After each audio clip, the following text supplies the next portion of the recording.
in the 21st century. Hard-working people working hard for you and me. Moving higher, time and time again.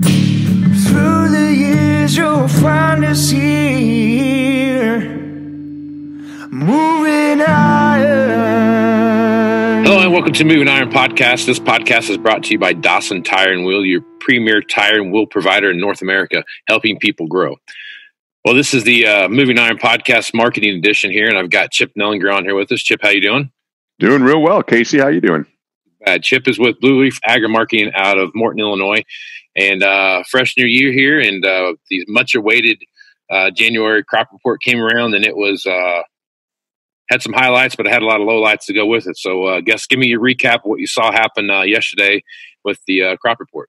Yeah, probably the best thing that I can say is it's out of the way and behind us, and was a little bit of a head scratcher.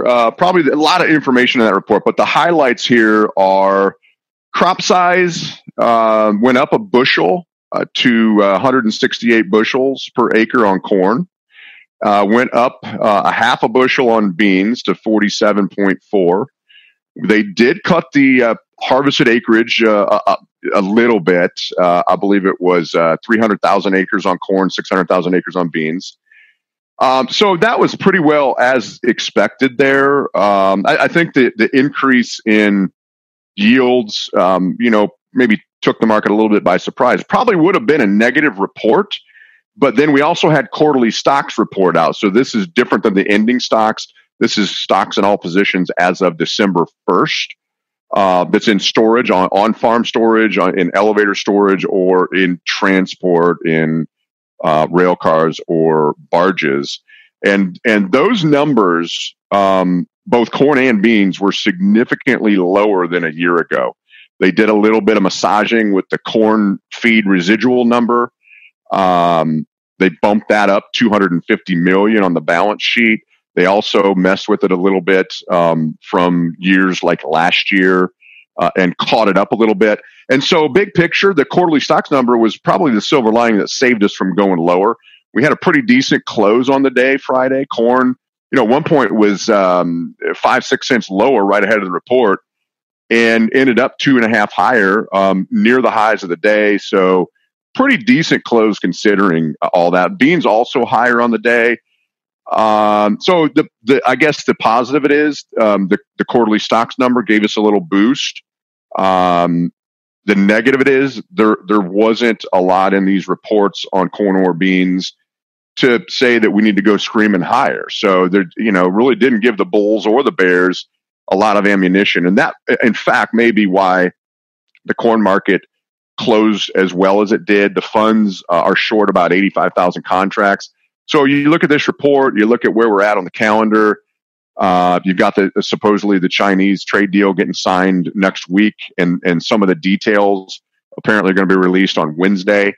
And why be short? There was nothing in this report that said corn has to go 30 cents lower. So we may be in the process with the new year of the funds finally getting out of some of that big short position, buying those contracts back to exit, and maybe giving us a little bounce. But, all in all, it could have been a lot worse. A little bit of a head scratcher how they can go up in yields. I'll never understand that, as long as I live. But they have the data and the numbers, and you can't argue with them because the market's going to trade off of that. Yeah, I struggle with that too. The people I've talked to, the stuff I've read on various social media sites, just the reports I'm hearing on various ag-related newscasts. I get there was a lot of 20% downs from the year before, and then you talk about the freeze that came in, killed off a lot of or stopped growth anyway of what we see out there, and the amount of corn that's still in the field that you and I both know the longer it sits out there in the field, the less the yield is you're going to see. So I don't know. I'm kind of like you. I kind of shake my head a little bit about, I don't know what they've been seeing all year long. but it's not the same thing I guess I'm seeing. But I'm not an expert either. They haven't called me for my opinion yet, I guess. Well, they haven't called me yet either, Casey. I keep waiting for it. But no, I agree with you. I guess you could argue on the corn side that some of the and hopefully no one's listening or gets offended by this, what I'm going to call the fringe areas, right? Like I'm talking the Carolinas, Pennsylvania, Virginia, Georgia, Alabama, those areas planted record acres of corn, and they all had, or I shouldn't say all, but a lot of record yields in those states. And normally that's a blip, right? That's not that it doesn't move the needle, but this year it did move the needle. And so that helped shore us up a little bit. But I agree with you. It's just the craziest thing. And beans especially, I'm flabbergasted. You think back, we had, so they say, compared to a year ago, less than a 3 bushel difference on yields in beans. We had 20 million acres of beans planted from about June 12th to sometime in the first week or 10 days of July. Yeah. It just is mind-boggling to me. I'll never understand it. But the market will figure it out, right? The cash market, the basis is historically strong on corn. It's really improved on beans. So, you talk to a lot of elevator managers. They're saying, hey, there's no piles. We're 2/3 full. We haven't, we've been full with piles for 3 or 4 years running. We only got 2/3 full. There's no piles around. The cash market will figure it out. So, if the bushels aren't out there, the cash market may be starting already to kind of say, yeah, they're not. We have Central Illinois, Decatur, Illinois, on Friday had 20 over corn basis. Just that's kind of like 2012 levels, and supposedly we have this big crop out there. Yeah, but like you said, yields went up, so we have same thing out here. There's several places right around here that are maybe 15 to 20 cents basis, and then there's some that are anywhere from 15 to 40 cents over basis. So it's for there to be for the basis to be that tight, even on either side of that, with just a 20 cents of a basis to being over, tells me that there's not as much corn out there as that's what you think.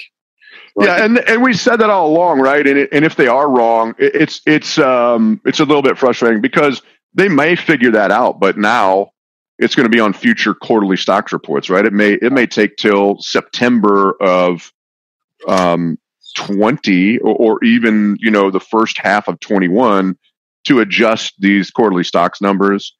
But the cash market's strong. The market's rallying, right? By all intents and purposes, it was a bearish report, and the market put a good day in on Friday. So maybe the market has it figured out a little bit, and we're going to put a little bit of a rally in. The seasonals are with us. Typically, January to March, corn and beans over the last 5 years have put little rallies in spite of bearishness and big crops in the past. So, there's some stuff out there that's friendly. The wheat market just keeps trucking higher. We had a wheat acreage number. It came in well above what the market expected. And yet, the wheat market kind of shrugged off that, what I would say a little bit bearish compared to what was expected. Still a low number, but it actually ended up at, 300,000 or 400,000 acres higher than a year ago on the plantings. And the market expected, a million or $1.5 million less. And yet, wheat closes higher on the day. So somebody's buying this thing. The funds are in buy mode, obviously in wheat. They've been in buy mode in beans. We've rallied almost $1 off the lows. They've shed, 5-6 weeks ago, the funds were short 100,000 contracts of beans. They're net flat now. So let's just hope with the seasonals and this trade deal and the uncertainty, obviously if we get this trade deal done, China's going to buy, right? That's a fact. They're going to buy something and maybe massive quantities. So that may be what's driving us in spite of some of the, bearish bias of this crop report we saw. Yeah. Well, and that's also going to shed a light quicker on too. If they come in, China comes in and buys record amount of soybeans or starts buying corn or something like that, or even ethanol, that's going to have you're going to see pretty quick what our ending stocks look like in March. If they really start pulling through, that March report could have a pretty big splash in the market. Yeah, absolutely. It's going to be interesting to to see, the backdrop of all this is, and something that we're watching here pretty closely. You can't take your eye off the ball, because now this January crop report typically kind of signals a turning point in the market. So now we know what the old crop was and where we're going to end up. And now the market kind of looks ahead to see, okay, what's South Americans crop going to be? What's our acreage situation shaping up to be like? Now you throw this China thing in there, but at the heart of it, the deeper we get into winter and early spring, we've got the next big thing to hit the market is the March 31st acreage report, prospective plantings report. It's going to be a big number. When you put, if you put a, mid 90s, 93, 94, 95 million corn acre number out there and a trend line yield, even with, it's somewhat larger demand, we've got big carry out next year. So, now we got a long way to go. We got to plant it. We got to grow it. But on paper, the market's going to start assuming a big, like a 2.5 to 2.8 billion bushel carry out next year in corn. That is something that we need to protect against on rallies. Beans are the same way. And the problem with beans, we had some world numbers out yesterday too. Big crops. The USDA is historically behind. They're never the leading edge of projecting South American crops. They follow more than anything, but they still have big crops projected for Brazil and Argentina on the beans. And, that's my fear is that, sure, we're going to get some new buying from China, but South America looks like they've got monstrous crops coming on beans, and it's going to be a big supply of beans in the world here very shortly, I'm afraid. Yep. Well, always plenty of stuff to take on as far as your decision making goes. So if folks are working on a plan, Chip, or need some help getting one started, what's the best way for them to get a hold of you? Yeah, best way is just call us up. 309-550-7213 is our office number. Great time of year to be focused on, all right, what's my plan with the rest of my old crop, 2019 bushels? What do I need to be thinking about and planning for on 2020? So any questions out there, we'd love to chat with you. Just call the office. Right on. All right, Chip. Well, thanks for being on the podcast. There's Chip Nellinger with Blue Reef Agri-Marketing, and I'm Casey Seymour with Moving Iron Podcast. Make sure you check me out on iTunes, Google Play, Stitcher Radio for the podcast. Check me out on social media at Moving Iron LLC on Facebook, Twitter, and Instagram. Also, check out the Global Ag Network, where you can find more podcasts that I'm a part of, and also check out the website there for the Global Ag Network, so you can see what they have going on there. So I guess until next time, I'm Casey Seymour with Chip Nellinger. We'll go out and move some iron, folks. Have a good weekend. We'll talk to you again next week. Out. Moving higher in the 21st century. Hard-working people working hard for you and me. Moving higher time and time again. Through the years you'll find us here. Moving higher.